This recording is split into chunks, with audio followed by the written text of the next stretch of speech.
Hello and welcome to the Habit Coach podcast. I'm Ashdin Doctor, your habit coach. And today we're going to be talking about something that is extremely personal to me.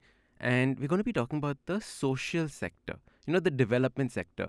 And this is because recently I was at my NGO, the Light of Life Trust, and we were having a discussion. And we had the guest of today's podcast over. And we had such an interesting discussion. And later on, she was telling me so much about her journey through this sector. And I realized that, as people who are maybe a little detached from understanding the development sector, it's very hard for us to know what we can do. We all want to do something, but we feel passionate about something, but you don't end up actually doing anything about it. So today's podcast is figuring out habits that we can use to help the social sector, help the development sector in other ways. So join me in welcoming Snigdha Sahal on the Habit Coach podcast. So Snigdha, welcome. Hi. Thank you so much for having me, Ashdin. This is such a pleasure to be here. Same here. Thank you so much for guiding me back then and agreeing to come on the podcast. Yeah, no, it's my pleasure. And I think one of the habits is how much can you talk about all the things that can be done and keep expanding that circle of influence. I'm just very happy that I'm replicating as much as I can. And being able to talk about it. Yes. So Snigdha, tell us a little bit about yourself. Tell us a little bit about your journey. So I grew up in a small town. I moved to Bombay because, the dream city and all that. Did it live up to its expectations? Yes, and then it didn't. But so I'm an ex-banker. So I was a banker for many years before I realized the futility, and I had a lot of introspection and life-changing inflection, etc. And I quit banking and I joined a foundation, and since then I've been in the social sector for around 11-12 years now. I've started projects, led projects, built organizations over various sectors: education, women, livelihoods, etc. And now I've started my own organization called AccelerateWise, and the aim is simply to become a facilitator for all other people in the sector. It's as simple as that I would be very happy if people in my sector can get the expertise and can get the knowledge from other sectors and others and accelerate their services and hence double, triple the impact. I love that. Doubling and tripling the impact that's there.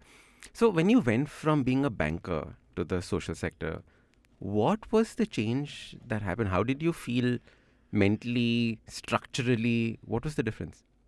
Oh, mentally, I was, there's no polite word, but it was very difficult because there's no support, right? Especially when your career is a soaring career and you're making decent money, and then you mean by family, friends, etc. support? Yeah, it's very tough, right? But to suddenly say, oh, and the image that comes to everyone's mind is that I'll pick a jhola and I'm going to walk with my slippers on and I'll go from village to village, which I did. I still enjoy that, but that's not the only thing the sector is all about. Correct. So, what were some of the challenges to adjust to this style of working that is there in the sector? And also the things that you want to change about it. The sector is very interesting. It runs on passion, right?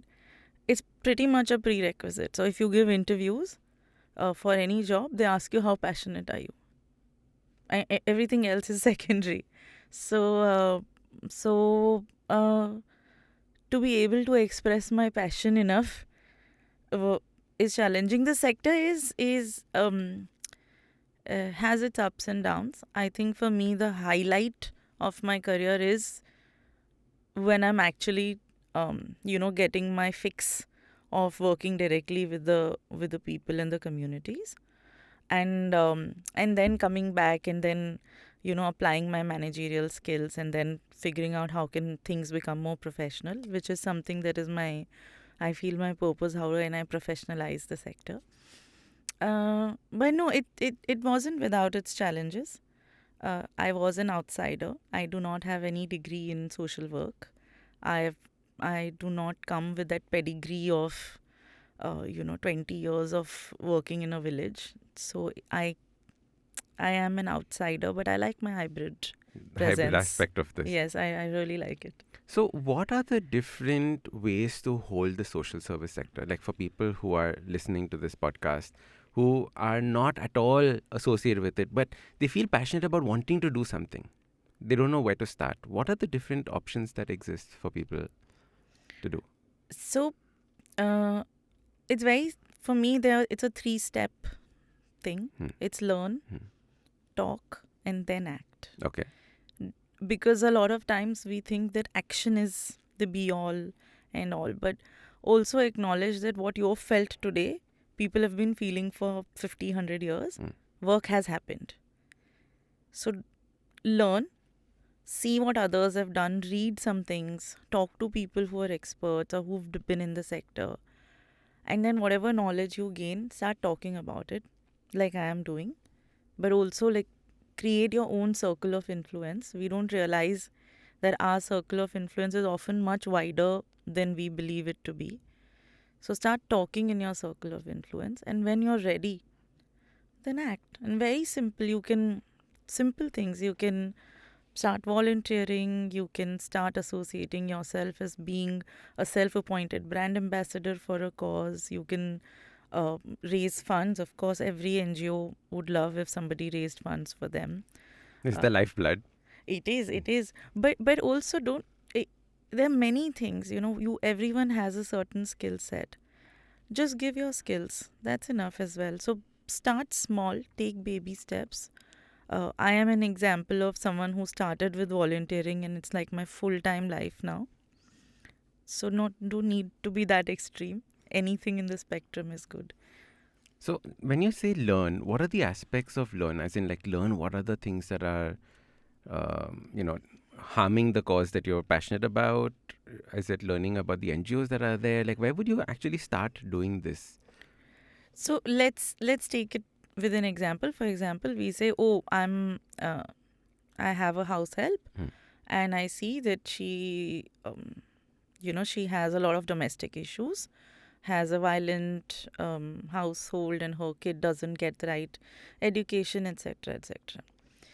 It's very easy to say that, and it's also, one, it's your duty to help that person out, but it's also very easy to start sitting and giving advice from a privilege point of view, right? So how do you unlearn that privilege, understand that it's not only one factor of money or education or health that impacts this lady? There are multiple factors. Learn what kind of work has been done on this. Read, talk to organizations, nothing, go on their websites and read the kind of work NGOs are doing for women like that. Write to somebody and say, I'm very interested. All of us love to talk. Everyone will be very happy to recruit. Okay. Right? We love recruitings. So it's not something to be shy about. Like, what will they think if I write? Like, I've never been part of this industry. Or Shy? What's there to be shy about? We're not shy to go and bargain for 20 rupees. Where is the embarrassment coming into learning, especially to help someone else? Like, for example, at Carter Road, there were people who used to every Sunday morning or something sit down and then, sit with kids and go through books with them and teach them, etc. And I used to tell people, why don't you go and do that? It's at least. And they were very shy, saying, how will I go there? What will I do? How do you get over that initial hesitation? Maybe, something that you've never experienced or gone through, but like I know people who feel that kind of, like, what will I do? But that's actually, you're right. That's why this act, is the third step. I keep saying that don't directly jump into something. One, you don't know. You may actually do worse than something that's already existing. And third, you don't know what all has already been done. So I would strongly say, yes, go volunteer, but go volunteer from the point of view of learning. Okay. Learn, read, talk to people about it from a learning point of view, and then from an educating point of view.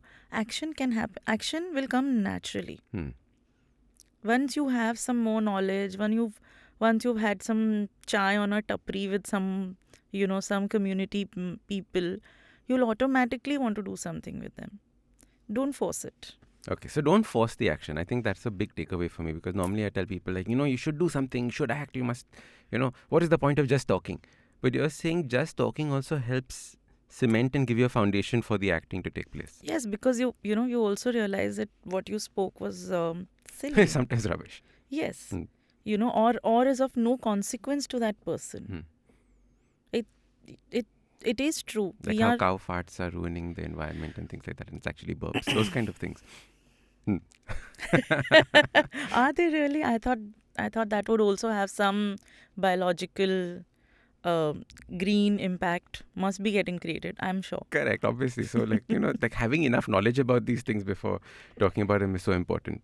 But for example, it's very easy for me to tell my house help who had the domestic issues, leave your husband. Correct. Go to a Mahila Mandal, do something for yourself. Leave your husband. I will take you to the police station. And then what happens? Correct. And she keeps saying no.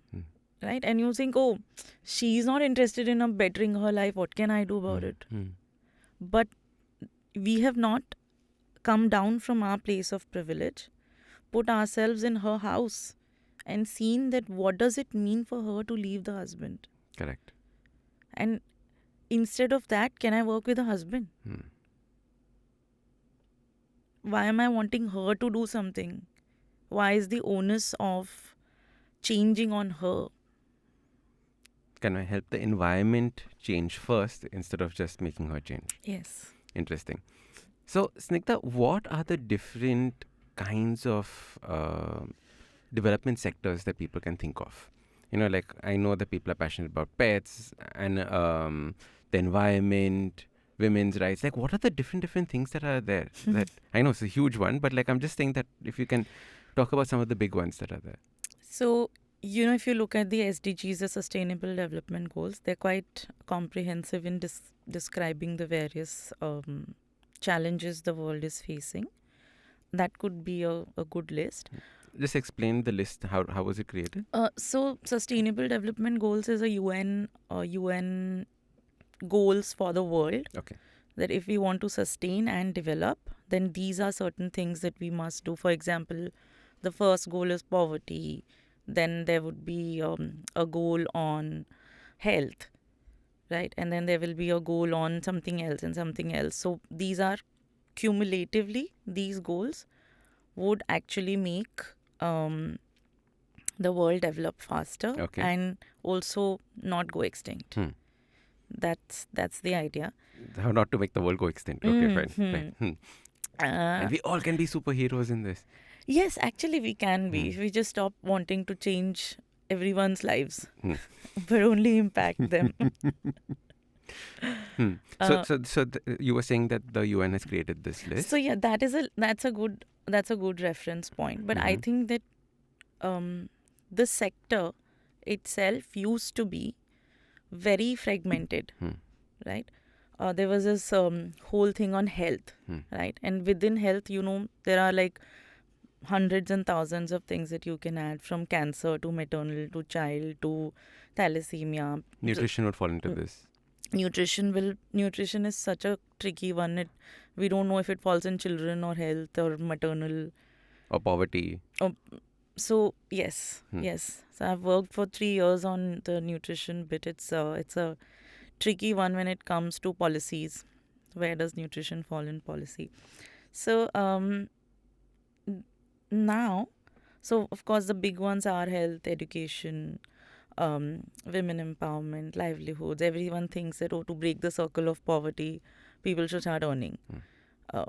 But now, as we are becoming more evolved and as the insights from the ground are coming back, and the world is also becoming a very interesting, closer space where there is no the West will save the East. That is not there. Or the global South will always be recipient. Those things are now, those barriers are now getting, very blurred. Now we realize that one sector cannot work without working in the other sector. So there's the right? sectors are starting to work together on this. Okay. Right. So this intersectionality of causes Mm-hmm. and impact is more and more becoming highlighted. Hmm. For example, climate change, the trendiest cause that we all owe it to Greta. But more and more studies are saying that unless we look at climate change from a gender lens, Hmm. we will never be able to do anything about climate change. Gender lens. Why gender lens? Because it's women Hmm. who are the most impacted By by climate change. Yes. No. Tell me. How So, does this work? so for example, there is a drought. Okay. Okay. So the onus of making the family's water needs Mm. has traditionally been women. They will go to the well or the tanker or wherever So instead of the 5 kilometers, river. now they have to walk 10 kilometers. But there is no drought. There is no water, Right. right? Or for example, the whole intersectionality of causes is now surfacing. So the way I'm reading and understanding and feeling it is that how now we have to give a twist to even our solutions. Like it can't anymore be we went to this village and we told them these are the things that you must do and come back. Hmm. And then cry that, oh, they don't listen. Right? Everything has to have a double, triple layer of looking at things. So I was talking about the climate change and how gender lens is important. So similar, for example, in India, if we want to work on women's issues, you have to also remember that I have issues Mm-hmm. and someone who is a rural woman has issues, but maybe more than me. Hmm. If she is poor, then she has 3x of my issues. And if she is of a lower caste, poor, and woman, she has 4x issues. And God forbid if she is also a lesbian. So then it just keeps adding up and up and up and up. Yes. So this is the intersectionality that you call. Yes. So it is multiple different causes / problems that are lining up on top of each other. Right. And we can't solve one without looking at the others. Hmm. Right. So at the same time, it's also not feasible for one organization, person, etc., to solve all the issues. And hence the beauty of collaboration. Are NGOs collaborating like crazy? In an ideal world, they are. In the other parallel universe, it's all done.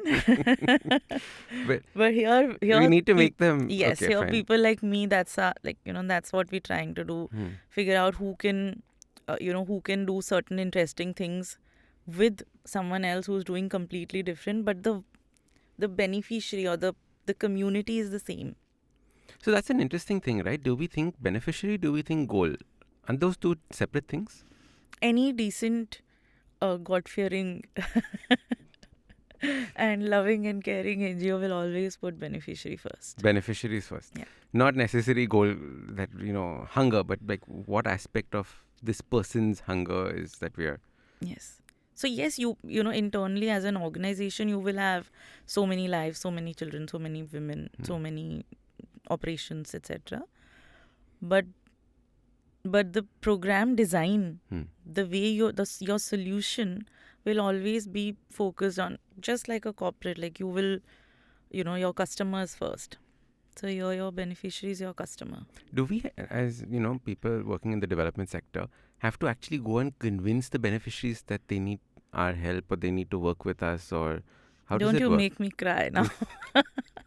Yes. Why? What happens there? Somebody's coming and telling you this is how you should live your life. What are you going to tell them? I've been living my life this way. I take a walk. Huh. Right. So it's not easy to insert yourself in someone's life and say, hey, you must feed your child 3 more times. And she will say, take a walk. Or like we were discussing, continue breastfeeding up till this point of time instead of like going and working, etc. It's just very interesting that you said that, because again, 6 months should only be breastfeeding, right? Like we understand that and we know that. But why do women still give up? Because they have to go to work. Can that And also that expectation that they have to go to work is from the family. So is how much can I tell her without talking to the family? Correct. So I forget that her problems are also her in-laws and are also her husband and also the community she lives in. So we keep telling her, you have not done right for your child. You have not done right for your child. So we're actually, We're guilting her. right, We're not and solving the problem. precisely. And actually, the beneficiary might be the child, but we're talking to her, and the actual impact needs to happen with the family. And she's not even the decision maker. She's not a decision maker. So I'm not talking to the person who, if I have to influence, I have to take the whole family as a unit, the whole village as a unit, and the whole set of villages as a unit. Correct. So basically, it's one complete khichdi, right, that you'll have to work with, because there are so many different moving aspects. So first is that Sectionality. intersectionality. On top of that, there are different stakeholders in this. How do y'all, as working in this sector, not lose your mind, worrying about so many moving aspects? Have you met me? Am I not the most insane person? It is true. You are absolutely right. It is also very spiraling. Especially I keep saying that, oh, I need my fix when I go and work with the community so that I have that, rejuvenated feeling of, no, this is it, I must do something. But it also can, it also can have a very, very reverse impact. You can become cynical that this is it, is, I can't fix everything, so why should I even do Why should I even start? Why? What's the point? Yeah. The education system is like this only. Nothing can be done. But no, for that class and for that child, something can be done. Correct. So we forget that. Sorry, what was your question? So the thing is that, for example, so in fact, leading from where you were talking about, how do you not become cynical when you're working or thinking about a cause like this? It's so easy to spiral down to a point of like being completely cynical about life and everything's hopeless. And I see this happening a lot, especially with social media right now, right? Everyone has a cause, everyone is fighting about something, and you're reading about other people's causes that you might not necessarily be passionate about, but now you have to become passionate about it and stand up for. So how do you maintain sanity? That's the impact pressure. Impact pressure. Okay. This is something I figured right away. You're right. I think that where there is despair, there's also hope. Right. So when you think that, oh, nothing can be done, but then something does happen. Oh, so a little spark happens and then you... Right. And then you're like, okay. For example, I'll tell you a very quick story. So we used to do this good touch, bad touch volunteering a lot. And one of the children came back and said and reported her uncle. And she herself walked to the police station and reported her uncle, who got arrested. And so a whole thing happened. And she said that, that bhaiya didi that used to come from that office, they taught me, so I did it. Fantastic. And then it's such a tiny thing, right? That must have been like a 1 hour volunteering, that a scripted 1 hour volunteering that somebody had done. We don't know who was that person's volunteer. But magic. Magic. That person will never know what happened, empowered her, changed the way her life would have gone. Yeah. So little things do get you out of that spiral. So change happens. Do you see it's like cynical at a macro level and hope at a micro level? Because that's what this story sounded like. Like when you think about good touch, bad touch, and like molestation as a topic in itself, oh my God. But when you think about small individual stories that have hope in them or that have change in them, is that a better way of looking at it? I feel that I don't think of it as micro and macro. Okay. Because does it have a different meaning in the social sector? No, I figured what you mean. But I also think that when you're working in the sector, you also see macro changes happening. Okay. Right? So you personally, you may feel that gratification and that validation for your own, your own meaningfulness and purpose and rejuvenation For those, these acts might be great. But if you get immersed and then you say and you think that change happens, right, at a policy level, at a nation level, district level, changes happen, and sometimes you have participated in making that change happen. Or sometimes you know an organization that has participated, or a bunch of them have participated. So hope You know becomes that there is a macro and change. macro and macro, and then you see it happening at a global level. You know the kind of monies that are getting mobilized across the world for things to get better. So when you see that kind of money, that kind of talent, that kind of innovation happening, then it's not so the despair is really, really less. And I think that's the thing about it as well. Like each life that you change also has a butterfly effect taking place. Yes. Right? Affecting the immediate family, affecting the next level of family, their generations, their village. Say like Light of Life works with 20,000 kids. But then after that, that family impact into 3 members of that family, right? That suddenly multiplies, that changes, because now suddenly education has entered a house where it wasn't there before. First generation learner, and then make sure that everyone is a learner. Correct. Yes. And that impact you see, but it takes a while for any of this change to start taking place, right? You need to hold Hence, that. it's a patient. It's supposed to test your patience, and also is. They teach you patience? It's called patient capital. Patient capital. Tell me more. So basically, for you to see any change, if I'm a philanthropist or an impact investor, for me to see any change, it's not a 1-year social return that I'm seeing, right? I can measure it and I can see a year-on-year impact, but for me to see a macro change, I must have that vision of 15, 20, 30 years. And to be able to say that, okay, this is a cause that I care enough to put my 15, 20 years in and be patient about it. And see that the work happens on a year-on-year basis, but also understand that it'll take me 15 years, an entire generation, like you're saying. That's patient capital. Patient capital. Yes.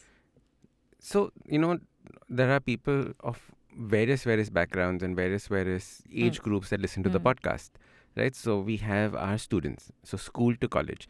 I was thinking, let's go through each of these categories and see how they can possibly do something with, the social sector or development sector. So students in colleges, people in, students. They are sorted, yeah. What do they need to do? They are sorted. They are so smart. I'm in awe of that generation. They are smart. They have understood. They read, they learn, they talk, and they also work. Lovely. Not all. Not all. But that awareness, let's say an awareness that my mum has versus what my niece has, who's 11, it's mind-blowingly different. And even what we had when we were in school, right, growing up. Yeah. Right. So, we were supposed to do a lot of volunteering at school. So SUPW. Oh. Some useful period wasted. Yeah, so social work was actually thought of like that. Very interesting. I have a big problem with that. So I was in a girls' convent and they would teach us how to stitch a petticoat and, do household things better. But the boys' school was learning how to repair engines and how to, put the chains on their bikes better. So that's how society also puts this whole gender normers in us since we were before we were born. Yeah, absolutely. It starts from there, right? Yeah. And okay, so the students, I think you're saying that. So students, I feel that they have this great advantage of being in an era where knowledge is everywhere, right? Tapping into any pool of knowledge and agreeing to go and give 1 hour here, 1 hour there, learning, talking, it comes very naturally to them. So my advice to all students would be, if you've learnt enough, then please start acting. Go clean up a beach. Go, ask any NGO. Go ask any old age home if they need help. Go do things because you've learnt. So learning aspect happening. doing aspect happening along with that. Yes. Don't wait for your college to tell you to do it. Figure out something. Hopefully, yes. Hopefully Yeah. do it. All right, lovely. All right, so that was Snigdha Sahal, and we were talking about the social sector and how you can create an impact. The next podcast is all about how to make the social sector sexy. So make sure you join us on part 2.